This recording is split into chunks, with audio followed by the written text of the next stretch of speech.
मेरे प्यारे दोस्तों, प्लीज सब्सक्राइब।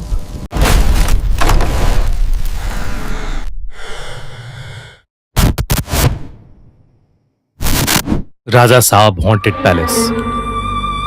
ये कहानी रवि नाम के एक क्रिमिनल के साथ हुई एक रियल स्टोरी पर बेस्ड है। आंध्र प्रदेश में रहने वाला 34 साल का एक हट्टा कट्टा आदमी रवि नायडू बड़े बड़े बिल्डरों के कहने पर छोटे छोटे लोगों के घर पर कब्जा करने का काम करता था। ना वो किसी गैंग का हिस्सा था और ना ही किसी से दुश्मनी रखता था। सुबह उठना, अपनी पुरानी मोटरसाइकिल स्टार्ट करना और डायरी में लिखे नाम के पीछे निकल जाना, यही थी उसकी जिंदगी।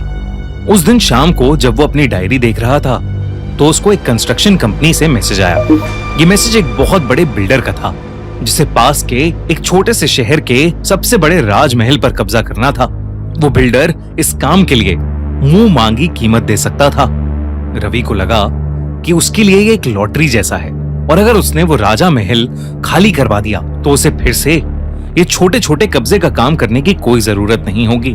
पर राजा महल का नाम पढ़ते ही उसके दिमाग में शहर की पुरानी बातें याद आईं। राजा महल शहर के बाहर जंगलों के बीच बना शहर के राजा साहब का एक बहुत ही शानदार पैलेस था जो उनकी मौत के बाद कई सालों से वीरान था।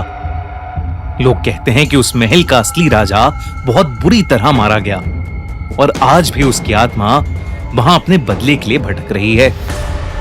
कई लोगों ने उस महल पर कब्जा करना चाहा, पर कोई भी वहां आज तक रात में रुक नहीं पाया है। रवि ने खुद से कहा कि यह सब अफवाह है और उसे यह काम करना ही चाहिए। दोपहर को रवि अपनी मोटरसाइकिल पर राजा महल की तरफ निकल गया। रास्ता धीरे धीरे सुनसान होता गया। शाम ढलने लगी। शहर के घर पीछे छूट गए और पेड़ों के बीच से गुजरते हुए आसमान का रंग बदलने लगा। हवा ठंडी नहीं थी लेकिन भारी थी, जैसे हर सांस के साथ कुछ और भी उसके सीने के अंदर जा रहा हो। राजा महल का गेट सामने आया।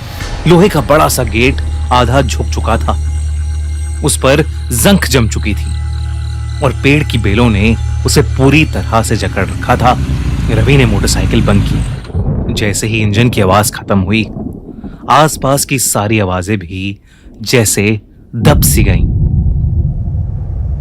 कोई पंछी नहीं, कोई जानवर नहीं, सिर्फ खामोशी और एक हल्की सी हवा जो जंगल की पेड़ पत्तियां हिला रही थी। ऐसा लग रहा था कि शायद वो हवा रवि को कुछ बताना चाह रही थी, लेकिन रवि का उस पर ध्यान नहीं था। रवि ने गेट के अंदर कदम रखा। राजा महल अंदर से और भी ज्यादा भयानक लग रहा था। ऊंची छत, लंबी कॉरिडोर्स और दीवारों पर पुरानी पेंटिंग्स जो आधी मिट चुकी थीं। कई तस्वीरों के चेहरे घिसे हुए थे। पेंटिंग में आंखों की जगह सिर्फ काला रंग था, जैसे किसी ने जानबूझकर उन्हें मिटा दिया हो। रवि पेंटिंग्स देख ही रहा था कि तभी एकदम से उसे ऐसा लगा कि जैसे कोई उसे देख रहा है। उसने आवाज लगाई, कोई है? कोई है यहाँ? उसकी आवाज कॉरिडोर में घूमकर वापस आई, लेकिन वो आवाज बिल्कुल वैसी नहीं थी जैसे उसने बोली थी। वो थोड़ी धीमी थी, थोड़ी भारी, जैसे किसी और के गले से निकलकर लौट रही हो। रवि ने इस पर ज्यादा ध्यान नहीं दिया और चुपचाप राजा साहब के कमरे में चला गया। वहां जाते ही उसे अजीब से चक्कर आने लगे, तो वो कुछ देर राजा के पुराने से बेड पर जाकर लेट गया। उसकी आंख कब लगी उसे पता ही नहीं चला, लेकिन फिर कुछ ही पलों में एक आवाज ने उसे उठा दिया। किसी के चिल्लाने की आवाज। वो आवाज जमीन के नीचे से आती हुई लग रही थी। शब्द साफ नहीं थे, लेकिन उनमें एक भूख थी, एक गुस्सा था और कुछ ऐसा था जो बहुत पुराना था। रवि के सीने में एक अजीब सी घबराहट भरने लगी। वो धीरे धीरे आगे बढ़ा और एक कमरे के सामने आकर रुक गया। दरवाजा आधा खुला था। अंदर खून में लिपटी जंजीरें पड़ी थी और उन्हीं के पास एक दिया जल रहा था। दिए की लौ बिल्कुल सीधी थी, जबकि कमरे में हवा का कोई झोंका नहीं था। रवि ने जैसे ही कमरे के अंदर कदम रखा, वो दिया बुझ गया। अंधेरा इतना घना हो गया कि रवि को कुछ नजर नहीं आ रहा था। उस पल रवि को पहली बार लगा कि शायद यहां आकर उससे एक बहुत बड़ी गलती हो गई है। कुछ ही पलों में फिर एक आवाज आई। रवि के कान के बिल्कुल पास किसी ने कहा, तू यहाँ कब्जा करने आया है? रवि ने पीछे मुड़ना चाहा, लेकिन उसके पैर जैसे जम गए थे। उसकी सांसें तेज हो गईं और दिल जोर जोर से धड़कने लगा।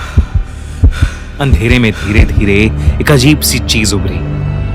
वो आदमी जैसी थी, लेकिन पूरी तरह नहीं। उसका शरीर काले धुएं जैसा लग रहा था। चेहरे पर आंखों की जगह सिर्फ गहरी खाली जगह थी। उस आदमी के हाथ में एक पुराना यंत्र था, जिसमें सूखे बाल और छोटी छोटी हड्डियां बंधी हुई थीं। फिर उस आदमी की परछाई से एक हंसी की आवाज आई, बहुत धीमी सी हंसी। धीरे धीरे वो धुआं उस आदमी की परछाई एक भयानक तांत्रिक में बदल गई। उस तांत्रिक ने कहा कि वो भी कभी कर्ज में था। उसने बताया कि इस महल के राजा ने उससे उसका हिसाब देने को कहा था। राजा ने उसे काले तंत्र, बलि और खून के कामों के लिए राज्य से निकाल दिया था। और फिर अचानक से वो कमरा बदलने लगा। रवि ने देखा कि राजा महल अपने पुराने रूप में आ गया था। दीवारों पर रोशनी थी, सामने एक राजा खड़ा था, लेकिन जंजीरों में जकड़ा हुआ। वो शांत था, लेकिन उसकी आंखों में सख्ती थी। उसके सामने वही तांत्रिक खड़ा था, जिसका चेहरा गुस्से और नफरत से भरा हुआ था। तांत्रिक ने अपनी काली शक्तियों का इस्तेमाल किया। मंत्रों की आवाज गूंजी। राजा को चारों ओर से काले सायों ने घेर लिया और राजा साहब को मार दिया गया।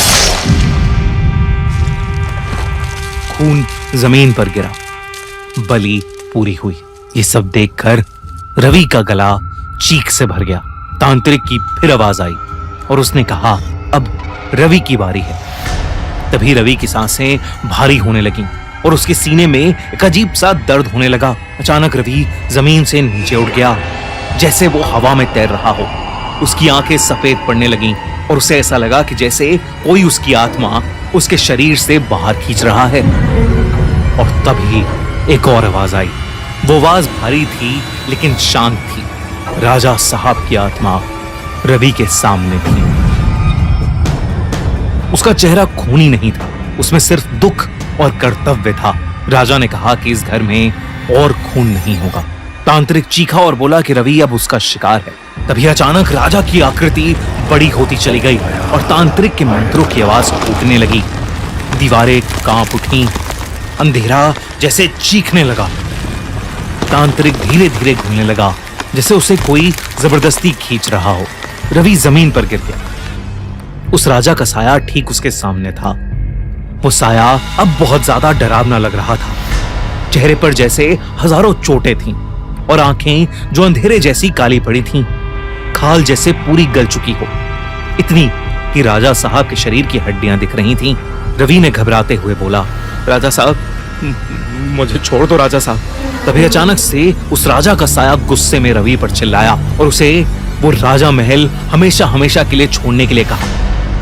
रवि इतना घबरा गया कि वो बेहोश ही पड़ गया। जब उसकी आंख खुली, सुबह हो चुकी थी। राजा महल वैसा ही था जैसा सालों से था, टूटा हुआ, खंडर, खामोश, जैसे रात में कुछ भी नहीं हुआ हो। रवि बिना पीछे देखे वहां से बाहर भागा। उसने बिल्डर को ये काम करने से सख्त मना कर दिया।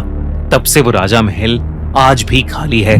शहर के लोग आज भी कहते हैं कि वो राजा साहब का महल रात में जिंदा हो जाता है। आपको क्या लगता है? हमें जरूर बताइए।